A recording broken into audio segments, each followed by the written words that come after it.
Habari, karibu Carol's Kitchen, na leo nataka niwaletee jinsi ya kutengeneza mango pickles. Rahisi sana na tamu sana. Kama ni mgeni subscribe, na kama ni mwenyeji basi like video hii. Hilo ni embe langu moja pamoja na paprika vijiko vitatu na mafuta vijiko vitano pamoja na chumvi. Hakikisha umetumia vipimo sahihi. Nimetumia paprika. Kwa wale ambao hawatumii pilipili sana, basi endelea na mimi mpaka mwisho. Changanya mchanganyiko wako mpaka mwisho.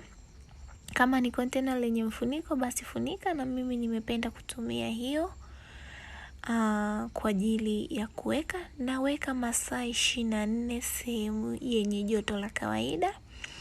Na kama ni usiku mzima, basi acha mpaka usiku mwingine.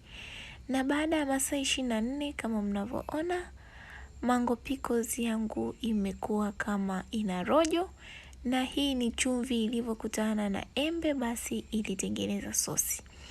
Na baada ya hapo mango pickle yako iko tayari. Utachukua container yako na utaweka. Ni rahisi sana na ukapata kitu ambacho ni fresh na umeona vitu unavyochanganya mwenyewe. Na baada hapo sasa, wale wanaopenda mango pickle yenye pilipili, nitakata pilipili ya kijani na nitaiangushia chini. Itawasha, lakini sio ule mwasho wa kutisha. Baada hapo mango pickle yako iko tayari na tamu sana na inanukia vizuri sana sana sana. Basi niwaage na kusema kwaherini.